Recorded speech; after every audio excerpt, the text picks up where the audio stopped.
Punjab police से बोलूंगा कि यूपी पुलिस से आप थोड़ा सा प्रशिक्षण लीजिए, प्रेरणा लीजिए। योगी आदित्यनाथ जी ने, माननीय मुख्यमंत्री जी ने बोला था कि माफिया को मिट्टी में मिला दूंगा। अब लखनऊ फोन लगाओ तो पीछे से आवाज आती है कि सभी लाइनें व्यस्त हैं और बाबा मस्त है।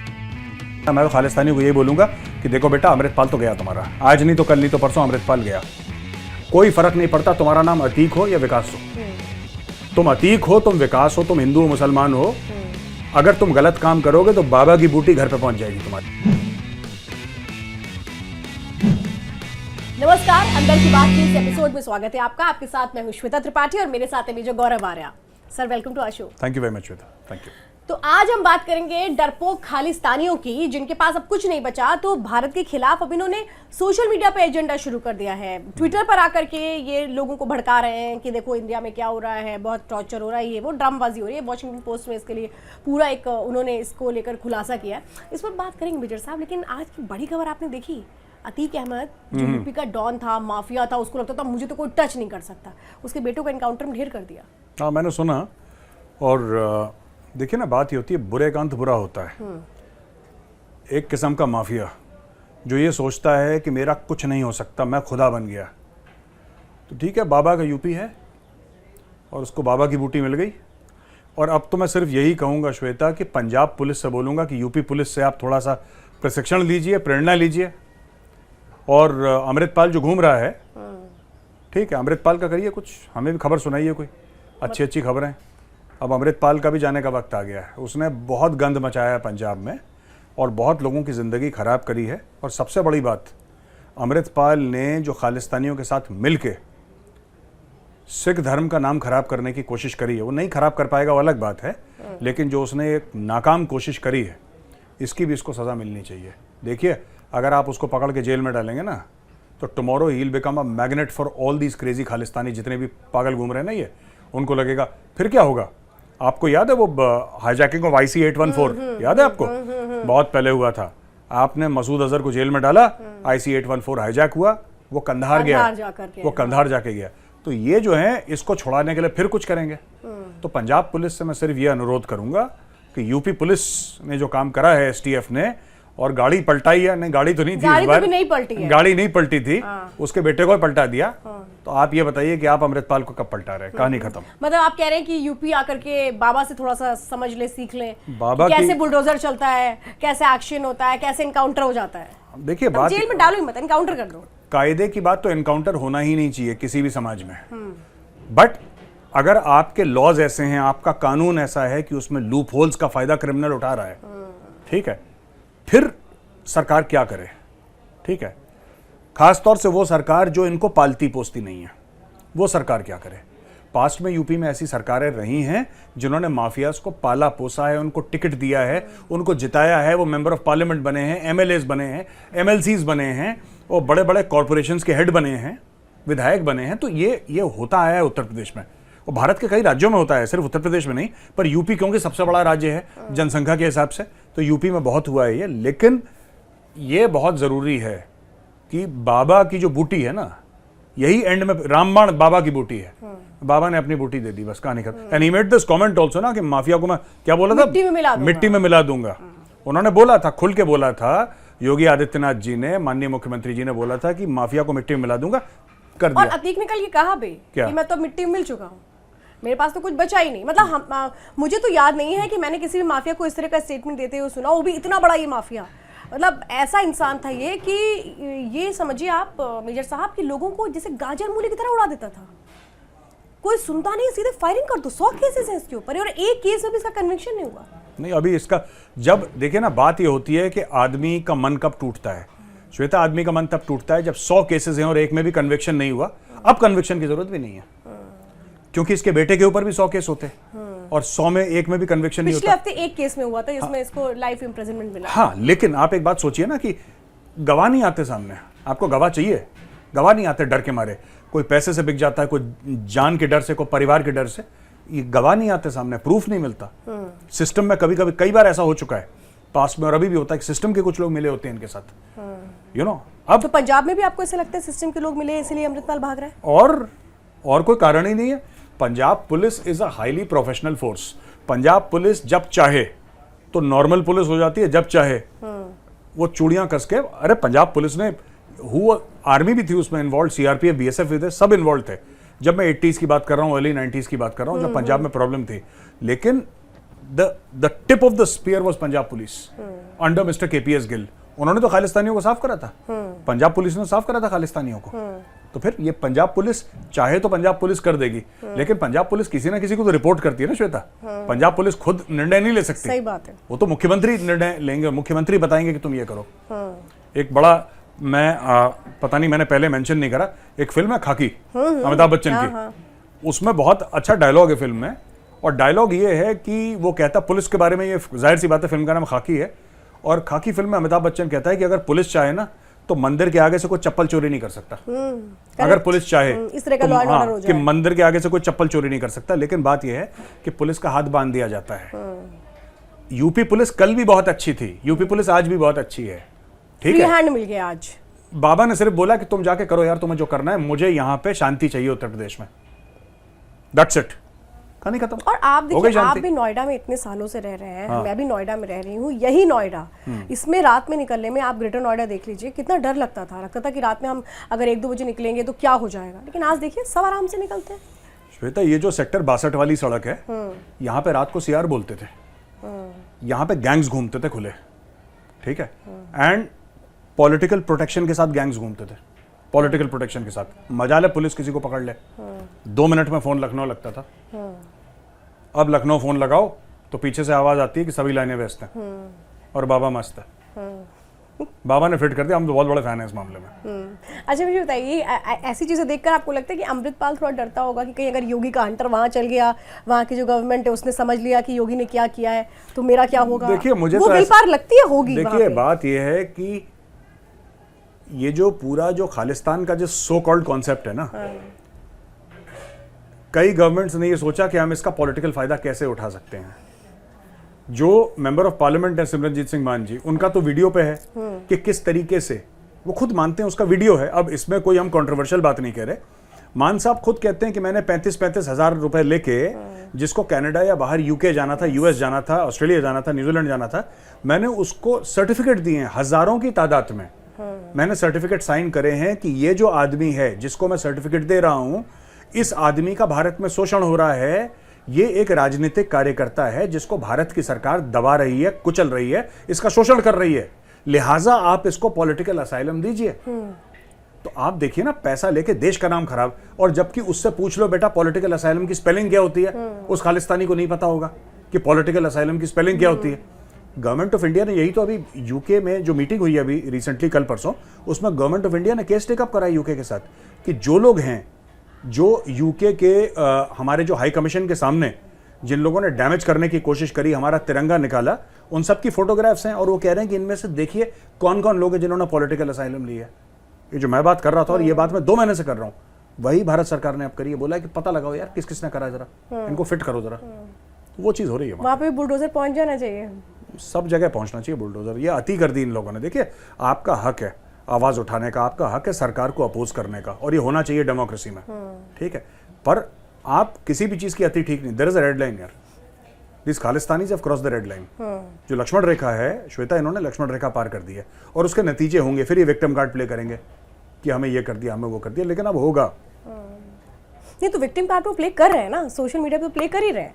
ट्विटर को उन्होंने जो अपना ये बनाया है, टूल किट बना लिया है, इंडिया के अगेंस्ट जाकर प्रोपेगेंडा करो, खालिस्तानियों को कैसे, खालिस्तान क्या है, मतलब अमृतपाल के सपोर्ट में उन्होंने जो वॉशिंगटन पोस्ट का आप हवाला दे रही थी, माफ कीजिएगा मैं बीच में बोल रहा हूँ श्वेता, वो वॉशिंगटन पोस्ट, उन्होंने क्या बोला है कि जैसे they want to call for death of, जैसे वो कहते हैं कि इस भारतीय नेता की मौत हो, तो ट्विटर से, क्योंकि ट्विटर फिर वो ट्वीट को वो कर देगा, कंप्लेंट हो जाएगी, तो खालिस्तानियों ने क्या करा कि उसकी राजनीतिक मौत हो, वर्ड्स चेंज कर दिया। हाँ, वर्ड चेंज कर दिया, मौत की जगह राजनीतिक मौत कर दिया, पॉलिटिकल डेथ कर दिया, ठीक है, बॉम्ब की जगह डिवाइस कर दिया, बॉम्ब नहीं लिखा कि दैट डिवाइस। तो खालिस्तानी, और खालिस्तानियों की औकात ही इतनी है, इससे ज्यादा औकात नहीं है कि ट्विटर खेल रही है, क्योंकि खालिस्तान इनको बनाता है पंजाब में, पंजाबी तो बनाना खालिस्तान इनको, और ट्वीट कहां से कर रही है, कनाडा से, कनाडा से, यूके से, ऑस्ट्रेलिया से, फेक अकाउंट्स के थ्रू। इतने डरपोक और बुज़दिल हैं खालिस्तानी कि वो भी ट्वीट करके, वही वॉशिंगटन पोस्ट की रिपोर्ट ये कहती है कि ट्वीट करते ही डिलीट कर देते हैं उसको। हाँ। एक घंटे के बाद उसको डिलीट कर दिया कि जिसको पढ़ना था पढ़ लिया, फिर हमने डिलीट कर दिया।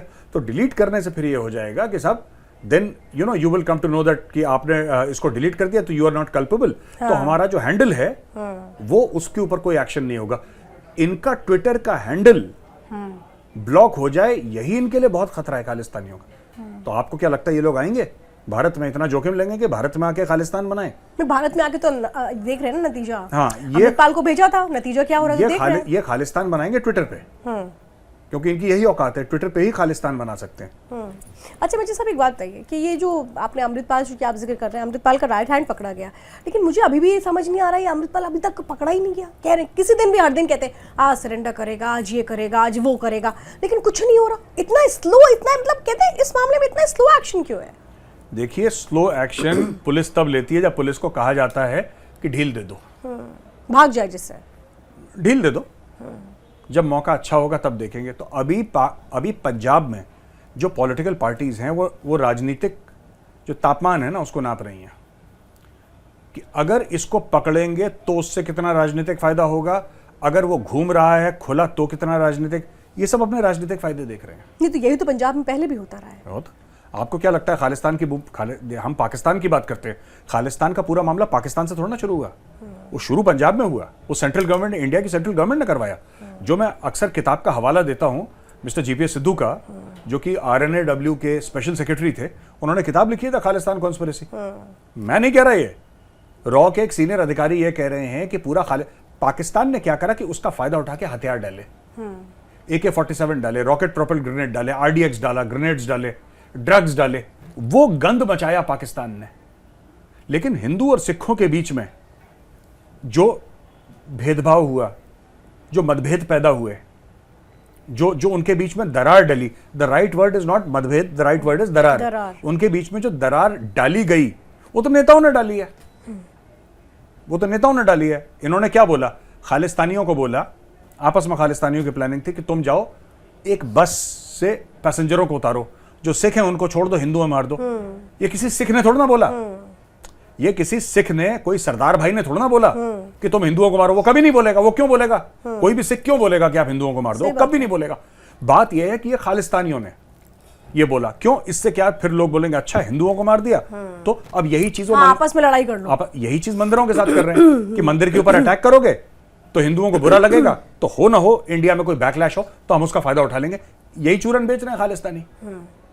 नहीं, मुझे एक बात बताइए, क्योंकि आपकी बात को लोग बहुत सुनते हैं, इसलिए मैं जानना चाहती हूँ कि आज हमारे टाइम पे सोशल मीडिया बहुत लोगों को बहुत इन्फ्लुएंस करता है, तो इसका फ़ायदा लोग उठा रहे हैं। आप चूँकि आपके बहुत फॉलोअर्स हैं और आपको लोग जानते हैं, आपकी बात मानते हैं, तो आप ये कहेंगे कि ऐसे लोगों के चक्कर में नहीं पड़ना चाहिए। जो भी चीज़ें वो देख रहे हैं, हर एक चीज़ को आप सच मत मानिए, यकीन करते हैं तभी तो उस पर एक्शन लेते हैं लोग। तो आप ये कहेंगे लोग? नहीं, बिल्कुल। मैं तो लोगों से कहूंगा कि देखिए, बात यह है कि जैसी आपको लगे आप ट्विटर को रिपोर्ट करिए, आप गवर्नमेंट ऑफ इंडिया को रिपोर्ट करिए जब भी आप देखते हैं सोशल मीडिया में, क्योंकि अब खालिस्तानियों की इतनी औकात रह गई है कि खालिस्तान ट्विटर पर बना के माने गई है। ठीक है, गवर्नमेंट ऑफ खालिस्तान का एक ट्विटर हैंडल बना। मैं तो खालिस्तानियों को यही बोलूंगा कि देखो बेटा, अमृतपाल तो गया तुम्हारा, आज नहीं तो कल नहीं तो परसों अमृतपाल गया, ठीक है, और उसका वही होगा जो अतीक के लड़के का हुआ था, और अगर नहीं हुआ तो यूपी भेज देना, यहां पे करवा देंगे। लेकिन एक बात ध्यान रखना हर समय, तुम एक काम करो खालिस्तानियों, तुम खालिस्तान बनाओ ट्विटर पे, ठीक है, बहुत जल्दी से बनाओ, इंस्टा पे बनाओ, फेसबुक पे बनाओ, यूट्यूब पे बनाओ, खालिस्तान वहीं पे बनेगा, सोशल मीडिया पे। रियल लाइफ में कभी खालिस्तान बनेगा नहीं। और बाकी जो हमारे सिख भाई बहन है खास तौर से, या हिंदू भाई बहन है जो ये प्रोग्राम देख रहे हैं, मेरी उनसे रिक्वेस्ट है कि इन सांप जो है ना, ये इनके चक्करों में कभी मत पड़ना। ये बहुत जहरीले लोग हैं और ये हिंदू और सिख दोनों कम्युनिटीज के बीच में खालिस्तानी दरार डाल रहे हैं। और मैं सिख भाई बहनों को एक और मैसेज देना चाहता हूं श्वेता, कि खालिस्तानी सिख है ही नहीं। खालिस्तानी जो है उनका सिख धर्म से कोई लेना देना है नहीं। ये जानवर हैं, ये जानवरों के भी क्यों, we should apologise to the animals. मैं जानवरों से माफी मांगता हूं कि मैंने खालिस्तानियों को जानवर बोला। ये they are nothing, they are zero, these Khalistanis. They don't belong to humanity. Forget about the great Sikh religion. They don't belong to humanity. लात मार के अलग करो खालिस्तानी। सेपरेटिस्ट हैं ये बेसिकली। सेपरेट ये कुछ भी नहीं है। ये सेपरेट किसको सेपरेट कर रहे हैं? ये कख नहीं जानते, इनको कुछ नहीं पता। ये सिर्फ झंडा लेके $5 लिए और हाई कमीशन के आगे झंडा लेके किसी ने अंडा दे दिया तो अंडा फेंक दिया। इनकी इतनी औकात नहीं है कि हाई कमीशन के ऊपर अगर अंडा फेंकना है, वो भी पाकिस्तानियों ने इनको सप्लाई करा, तब जाके इन्होंने हाई कमीशन पर अंडे फेंके थे। ये अपनी जेब और से। अब तो पाकिस्तान इनको कुछ सप्लाई नहीं कर पाएगा क्योंकि उसके बाद तो हर चीज इतनी महंगी हो गई, अंडा भी नहीं बेच पाएंगे। हाँ, पहले इन्होंने, पाकिस्तान ने पैसे दिए, कुछ पाउंड दिए, तब जाके इन्होंने अंडे खरीदे। इन्होंने अपनी जेब से अंडे भी नहीं खरीदे थे खालिस्तानियों ने, जो हाई कमीशन के ऊपर इन्होंने मारे हैं। ठीक है ना, तो ये तो औकात है इनकी। अगर आप अंडे दे दो और वो अंडा सड़ा निकला जो इंसान नहीं खा पाएगा, वो फेंक देगा बस। अच्छा, इसीलिए देखिए अभी पाकिस्तान की जो हालत खराब हो चुकी है, मुझे लगता है इसीलिए वो खालिस्तानी और ये भागे भागे फिर रहे हैं कि भाई पाकिस्तान तो अपने आप को नहीं बचा पा रहा है, इनको क्या करेगा, इनको कैसे सपोर्ट करेगा। आप एक बात देखिएगा, बड़ी इंटरेस्टिंग श्वेता, ये खालिस्तानी कहते हैं कि हम सिखों के लिए लड़ रहे हैं। ऐसा बिल्कुल भी नहीं है, झूठ बोलते हैं। लेकिन 2 मिनट के लिए मान लेते हैं कि चलो, एकेडमिकली स्पीकिंग, हम लोग हाइपोथेटिकली बात कर रहे हैं, मान लीजिए, फर्ज कीजिए कि जो खालिस्तानी कह रहे हैं, 1 मिनट के लिए मान लेते हैं कि सही कह रहे हैं, सिखों के लिए लड़ रहे हैं। ये मोदी जी के क्यों खिलाफ है, मुझे आज तक समझ में नहीं आया। आप खुद सोचिए, मोदी जी ने कभी सिखों के बारे में कोई उल्टी सीधी बात करी है? मोदी जी को हर समय देखते हैं वो सर पे रुमाल बांधे हुए गुरुद्वारे जाते हैं, गुरुद्वारे में मत्था टेकते हैं, उनके हाथ में कृपाण है।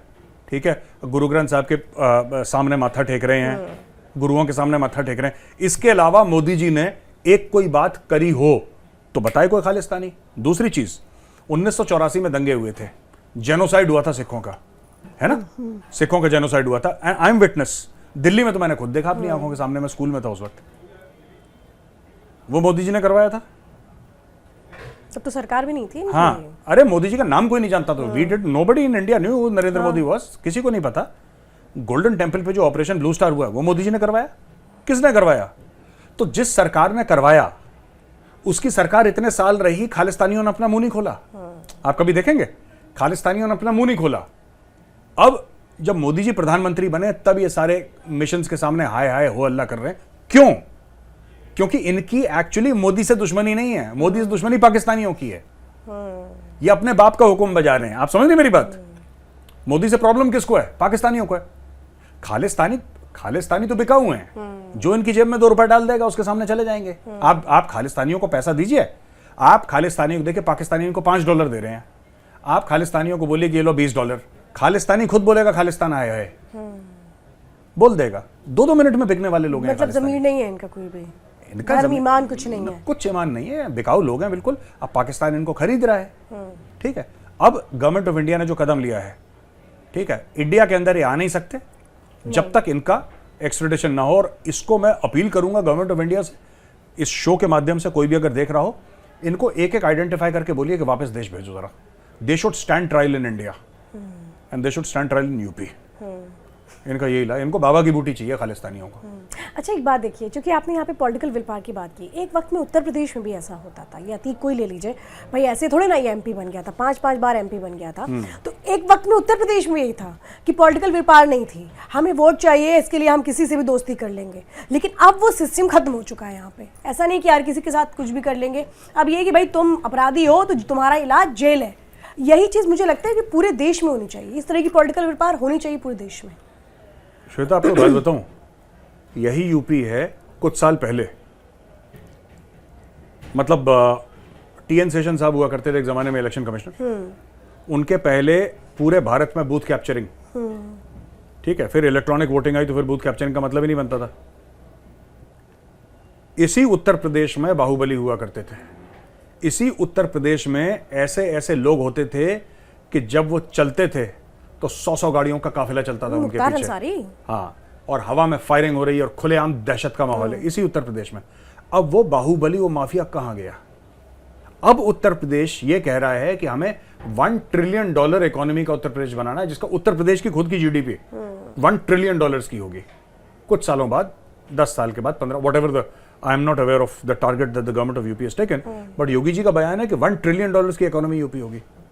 यहां पे अब माइक्रोसॉफ्ट अपना कैंपस खोल रहा है। बिकॉज डर नहीं है ना, पहले डर था। पहले ये कहते थे कि यूपी में हम कैसे आए, आपका तो लॉ एंड ऑर्डर खराब है, हम यहाँ पे इन्वेस्टमेंट क्यों करें, आप तो यहाँ पे हमें उस तरह का इंफ्रास्ट्रक्चर नहीं दे पाओगे, हमारे लोग नौकरी करने आएंगे तो उनको तो जान का खतरा है। लेकिन ये सारा माइंडसेट चेंज करना, ये बहुत बड़ी बात है। ये बहुत बड़ी बात है। और एक और चीज, जो क्रिमिनल होता है ना, तो वो जो क्रिमिनल होता है ना, वो वायलेंस से मैं थोड़ी सी कंट्रोवर्शियल बात है, लेकिन क्योंकि मैं इसमें विश्वास करता हूं मैं बोल देता हूं, अगर कंट्रोवर्शियल होती है तो हो जाए, मुझे फर्क नहीं पड़ता। क्रिमिनल वायलेंस का इस्तेमाल करके टॉप पे पहुंचता है। टॉप क्रिमिनल कैसे बनता है? वायलेंस का इस्तेमाल करके। जब उसके खिलाफ वायलेंस इस्तेमाल होता है ना, जिंदगी भर तो क्रिमिनल ने वो लड़ाई तो नहीं लड़ी ना कि सामने वाले के पास भी हथियार है और हमारे पास भी हथियार है और बहादुरी से निहत्तों को मार डाला, इसको मार दिया, तो एक दहशत। अब हमें यह पता लग रहा है उसके बेटे के एनकाउंटर के पास कि जब दहशत एक क्रिमिनल के मन में होती है तब उसको कैसा लगता होगा कि जब इतने लोग उसने जिंदगी से महरूम कर दिए, जिंदगी मतलब उनकी जानें ले ली हैं, तो उन लोगों के मन में जब ये अतीक उनको मारता होगा, ठीक है, जब अतीक उन बेगुनाहों को मारता होगा, उन बेगुनाहों को कैसा लगता होगा, उनके मन में कितनी दहशत होती होगी। अब वही दहशत अतीक के मन में है।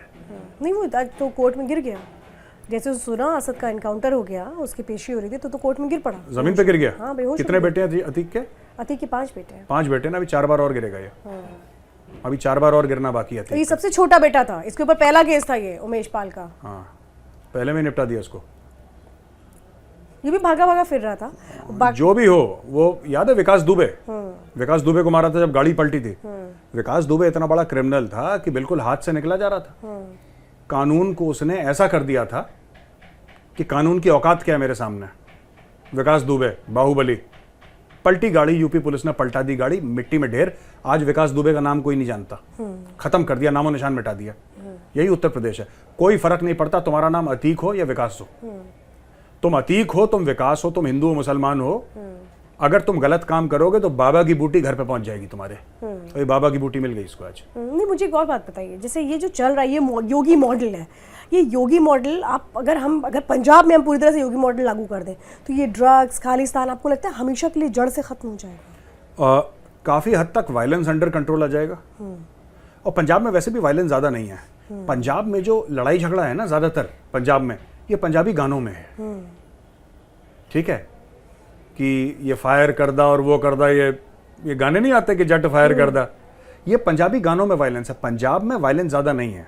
और जो मेरे दोस्त हैं पंजाब में वो हंसेंगे इस चीज़ को लेके कि क्योंकि उनको लगता है कि पंजाब में वायलेंस है। आप कभी यूपी बिहार में आइए, अब तो यूपी बिहार बहुत सन्नाटे में आ गया है। बिहार नहीं आया, यूपी सन्नाटे में आ गया। वरना तो यहाँ पे असली उत्तर प्रदेश में जो वायलेंस एक जमाने में हुआ करता था, जैसे पिक्चरों में होता था ना, पिक्चरों में दिखाता था 1980s 1990s की फिल्मों में, उस किस्म का वायलेंस एक्चुअली यूपी में होता था। And we are witness to some of it, not all of it. UP में वायलेंस होता था, अब यूपी में नहीं होता क्योंकि बाबा ने फिट कर दिया सबको, राइट। पंजाब में अगर बाबा का मॉडल लाया जाए, योगी जी का मॉडल लाया जाए पंजाब में, तो मुझे लगता है कि काफी हद तक जो क्राइम है, ड्रग्स हैं, वो कंट्रोल हो जाएंगे। लेकिन ये जो फीलिंग है ना, मुझे लगता है कि सेंट्रल गवर्नमेंट हैज टू, जो वहां का पंजाबी यूथ है, जो सिख यूथ है, एक बड़ा आर्टिकल आया था कहीं पे, मैं भूल रहा हूं, मैंने आर्टिकल पढ़ा था, I am just forgetting the source. उसमें श्वेता ये लिखा था आर्टिकल में कि पंजाब में ना कोई गुड़गांव है, ना पंजाब में नोएडा है, ना पंजाब में बेंगलोर है, ना पंजाब में हैदराबाद है, ना पंजाब में बॉम्बे। यानी कि अच्छा, पंजाब एक समृद्ध राज्य है, तो पंजाब में खुशहाली है, पंजाब में पैसे हैं, पंजाब में वो गरीबी नहीं है जो हिंदुस्तान के और कई राज्यों में आपको दिख जाती है, वो नहीं है। खेत हैं, लैंडेड जेंट्री है। लेकिन वही चीज है कि पंजाब में ना वो मैग्नेट नहीं है, अब वो पुल नहीं है, वो पुल नहीं है। जैसे नोएडा है, नोएडा क्या है, Noida is what, new Okhla industrial development area तो है। ओखला यमुना के उस पार है, यमुना के इस पार न्यू ओखला है। नोएडा का फुल फॉर्म न्यू ओखला है, दैट्स इट। ओखला दिल्ली में, ये न्यू ओखला यूपी में, और क्या है। लेकिन यहाँ पे बोला कि जी फैब्रिक्स बनेंगे, तो फैब्रिक की इंडस्ट्री ने पकड़ लिया। फिर आपने बोला दुनिया भर के यहाँ पे सॉफ्टवेयर पार्क्स बनेंगे, नोएडा ने गति पकड़ ली। अब Noida is the highest revenue earning district of Uttar Pradesh, और उत्तर प्रदेश 22-23 करोड़ लोग हैं भाई यूपी में। सबसे ज्यादा ये है, हाँ, सबसे ज्यादा फिर नोएडा कमा के दे रहा है। तो नोएडा इसीलिए कमा के दे रहा है ना कि किसी का विजन होगा। और इसमें मैं सिर्फ ये नहीं कह रहा कि बीजेपी, इसमें पहले वाले लोग जिन्होंने नोएडा बसाया उनका भी बहुत हाथ है। लेकिन क्या है कि अभी नोएडा में, क्योंकि आप हम सब लोग ये जो इस कमरे में है जो शूट कर रहे हैं, हम सब नोएडा में ही बैठे हैं, नोएडा में ही बैठे हैं, नोएडा में रहते हैं ज्यादातर लोग। तो हमने किस तरीके से इसको, नोएडा को ऊपर बढ़ाया है, ऊपर उछाला है नोएडा को, और किस तरीके से सही लीडरशिप के साथ आप किसी भी राज्य का, आप जिसको कहते हैं ना कि आप उसकी काया पलट सकते हैं। लॉ एंड ऑर्डर अगर ठीक हो तो। हाँ, लॉ एंड ऑर्डर, इंफ्रास्ट्रक्चर। बाकी देखिए, बिजनेसमैन को अगर आप अपॉर्चुनिटी देंगे, लॉ एंड ऑर्डर ठीक देंगे, पॉलिसी स्टेबल देंगे, उसको इंफ्रास्ट्रक्चर ढंग का देंगे, तो क्यों नहीं आएगा भाई। योगी जी ने क्या करा, यही तो काम करा उन्होंने। उन्होंने लॉ एंड ऑर्डर ठीक कर दो, ठीक है साहब। यूपी पुलिस को बोल दिया आप कुछ नहीं होना चाहिए यहाँ पे, मंदिर के आगे से चप्पल चोरी नहीं होगी। टू कोट खाकी फिल्म, मंदिर के आगे से चप्पल चोरी नहीं होगी। एक ये सेट कर दिया। और ये जो माइक्रोसॉफ्ट वाले हैं, माइक्रोसॉफ्ट वाले कहते हैं कि we want to set up a campus. Yogi ji मिले, बोला तुम्हें चाहिए क्या? उन्होंने बोला साहब ये चाहिए। कह रहे यूपी में आना चाहिए माइक्रोसॉफ्ट का। कह रहा है जनाब ठीक जनाब, लो डन, आओ। नहीं तो आप ये मानते हैं, देखिए पंजाब की तो बात हमने कर दी, लेकिन बिहार में भी यही मॉडल चलना चाहिए। बिहार में तो बहुत जरूरत है। आप देखिए जो बिहारी है ना, आपके कितने ज्यादा आईएएस और आईपीएस बिहारी हैं, ठीक है। आपके टॉप की जगह में सरकार में बिहारी बैठे हुए हैं। पर यह दुख की बात नहीं है कि बिहारी को बिहार छोड़ना पड़ता है। और आपने एक और बात नोट करी है, बंगाली को बंगाल छोड़ना पड़ता है। कौन सा ऐसा राज्य है जिसमें इतने ज्यादा नोबेल प्राइज विनर्स हैं? वेस्ट बंगाल। वेस्ट बंगाल। इसका मतलब वेस्ट बंगाल का जो आदमी है वो बुद्धिमान भी है, वो फॉरवर्ड थिंकिंग भी है ना? तो कहा ही जाता है, हाँ, बंगालीज के लिए कहा जाता है। बंगालीज के लिए कहता है कि what Bengal thinks today, India thinks tomorrow. तो क्या बंगाल में कोई कमी है? Absolutely not. बिहारी में कोई कमी है? Absolutely not. It's only a function of how you treat the state. यार वहां बंगाल के लोग they are winning Nobel prize. भाई आर्ट कल्चर के लिए तो जाना ही जाता है इंडिया में। और कौन सा स्टेट है जो इस तरह से आर्ट कल्चर को प्रमोट करता हो? नहीं, आर्ट कल्चर के अलावा Shweta, academic excellence, intellectual rigour, Nobel prize millions billions में से किसी एक को मिलता है, अरबों में से किसी एक को नोबेल प्राइज मिल जाता है। That is the level. और वेस्ट बंगाल ने भर दिया नोबेल प्राइज, है ना? Can you say that Bengalis don't have capability? They are beating the world. Amartya Sen उनका, गुरुजी रविन्द्रनाथ टैगोर उनके, दुनिया भर के नोबेल प्राइज उनके। फिर आप अपॉर्चुनिटी तो दो स्टेट को। अब Bengalis are doing great, but generally they are doing great outside the state. मतलब आप उनको स्टेट में उस तरीके की फैसिलिटीज दीजिए ना कि वो स्टेट छोड़े ही नहीं, इससे स्टेट का भी तो भला होगा। स्टेट का भला होगा। वेस्ट बंगाल में तो दुनिया भर का पोटेंशियल है, लेकिन बस बाबा की बूटी चलनी चाहिए। हाँ, एक सेंस में। बट मैं एक और बात बताऊं दीदी आपको। को बहुत पसंद नहीं है बाबा की बूटी। नहीं, मैं एक बात बता, I have a lot of respect for Mamata Banerjee personally, because वो ना जमीन से उठकर आई हैं। तो मैं ये नहीं कह रहा कि ममता बनर्जी बुरी है। I have a lot of respect for her. There are some other party members जो उनसे जूनियर हैं, जिनके लिए मेरे मन में रिस्पेक्ट नहीं है। But for Mamata Banerjee I have a lot. समझिए आपका इशारा किस तरफ है। लेकिन फॉर ममता, नहीं मैं किसी का नाम नहीं लूंगा, लेकिन फॉर ममता बनर्जी दीदी आई have a lot of respect. जैसी भी हैं, मैं उनसे डिसएग्री भी करूंगा ना, लेकिन एक बात मैं मानता हूं, that woman has a spine of steel. यार ये आपको मानना पड़ेगा, उसमें दम है। नहीं तो ऐसे फिर मायावती के लिए भी आप कह दीजिए, उनमें भी दम था। हालांकि वो कहीं नहीं है, हाँ, एक वक्त में उसमें भी दम था। मायावती के टाइम पे चेन स्नैचर भी अंडरग्राउंड था। बड़े बड़े बाहुबली नेपाल भाग गए थे। मायावती, लेकिन बाहुबली को सपोर्ट भी किया था, ये भी नहीं। हाँ वो ठीक है। बाबा का ये दिए थे। बाबा का ये सिस्टम है कि बाबा किसी को सपोर्ट नहीं करते। बाबा का ये मामला है कि बाबा कोई फर्क नहीं पड़ता। बाबा कहता है मैं वैसे ही चुनाव जीत जाऊंगा, तुम्हारी आवश्यकता नहीं, भागो यहाँ से। तो पहले जेल में चले जाओ या तो सुधर जाओ। और गवर्नमेंट बनते ही योगी ने कहा था या तो अपराधी अपराध छोड़ दें और या मैं प्रदेश छोड़ने पे मजबूर कर दूंगा। हो गया भाई। अब तो योगी जी नेक्स्ट स्टेप ले गए ना। उन्होंने बोला कि तुम प्रदेश छोड़ो ना छोड़ो, दुनिया जरूर छोड़ोगे तुम। तो निपटा दिया उसको। लेकिन ये बड़ी चीज़ है और हम ये कहेंगे कि कम से कम वो लोग जो ये समझते थे उत्तर प्रदेश बहुत अनसेफ है, उनको ये जवाब है। बहुत सेफ है भैया। मैं एक और छोटी चीज़ बताऊं, मैं इस शो के माध्यम से एक बात कहना चाहता हूं, दिल के बड़े करीब है मेरे। मुझे 1999 में मैं रह रहा हूं, फौज छोड़ने के बाद मैं नोएडा रह रहा हूं, ठीक है ना। तो इतने साल हो गए। जब भी कभी बाहर जाते थे ना, तो I worked in various companies and all that. और ज्यादातर कंपनीज में मैंने ज्यादातर जो काम करा है, मैं फिर दिल्ली में, गुड़गांव में। तो कभी भी बाहर जाते थे तो ये कहते थे हर समय कि आप कहाँ के रहने वाले हैं? तो हम कहते थे दिल्ली। आप यूपी नहीं कहते थे? यूपी नहीं कहते थे, शर्म आती थी एक जमाने में। आज हम कहते हैं कि कोई कहता है ना, आर यू फ्रॉम दिल्ली? नहीं, I am from Noida, Uttar Pradesh. गाड़ी के आगे यूपी 16 लिखा है, ठीक है। अब ये फीलिंग आ गई कि हम किसी से कम नहीं है, ठीक है। और ये मैं बता रहा, ये लीडरशिप से आती है बात। क्योंकि हम हर समय पहले कि कहाँ लोग मजाक उड़ाते थे, अरे यमुना पार, नोएडा से हो, नोएडा देश नवेदा देश तुम्हें अच्छा, नोएडा से हो, गांव से हो। अब हम कहते हैं कि हाँ हम नोएडा से हैं। ठीक है। लोग कहते होंगे आपसे अब अच्छा वही योगी वाले जी योग उससे। हाँ, तो हमारे मुख्यमंत्री हैं योगी आदित्यनाथ। ये हम गर्व से कहते हैं क्योंकि भाई आओ यूपी में। और हम कहते हैं नोएडा में खुले घूमो रात के 12 बजे। ट्रू। नोएडा में हम तो नोएडा की गारंटी ले सकते हैं, हम तो और कहीं बाहर रहते नहीं है। नोएडा में खुले घूमो। लेडीज को कहते हैं 12 बजे रात को खुले घूमो, तब पता लगेगा। ठीक है, यूल रियलाइज लीडरशिप हो तो हर चीज ठीक हो जाती है। और लीडरशिप की जरूरत होती है किसी भी कंट्री को चलाने के लिए या स्टेट को चलाने के लिए। चाबी वही है, चाबी लीडरशिप है। बस यही, इस लीडरशिप की जरूरत है पंजाब में भी। हाँ, लास्ट मैसेज यही होगा। लास्ट मैसेज यही है, लीडरशिप की जरूरत है। और भगवंत मान जी को ये कहना चाहता हूं, sir you are the elected chief minister. आपको किसी ने अपॉइंट नहीं करा, आपको पंजाब के लोगों ने इलेक्ट करा है। आपको किसी ने सेलेक्ट नहीं करा। यू आर दी, और इसमें किसी को शक नहीं है, constitutionally elected CM of Punjab. और आपको मान साहब आपको डिलीवर करना है। You have to deliver. और खास तौर से पंजाब वीर भूमि है, पंजाब देवभूमि। और जब भी इन्वेडर आए भारत, पंजाब के थ्रू आए। और पंजाब के लोगों ने, चाहे वो हिंदू हो, चाहे मुसलमान हो, चाहे सिख हो, उन्होंने बलिदान दिए हैं। गुरुओं की भूमि है Punjab. You cannot let down Punjab, है ना। कहते हैं कि सर कश्मीर है भारत का, है ना, लेकिन दिल तो पंजाब है। दिल पंजाब है ना, इसमें कोई डाउट नहीं है। उस दिल को छलनी नहीं होने देना। छलनी नहीं हो सकता। ये अमृतपाल जैसे कीड़े मकोड़े ड्रामा खत्म होना चाहिए। ड्रामा। और ऐसा खत्म होना चाहिए कि अगली बार कोई नया खालिस्तान की बात करने वाला पैदा ना हो। बिल्कुल। Punjab is the land of Shri Guru Govind Singh ji Maharaj.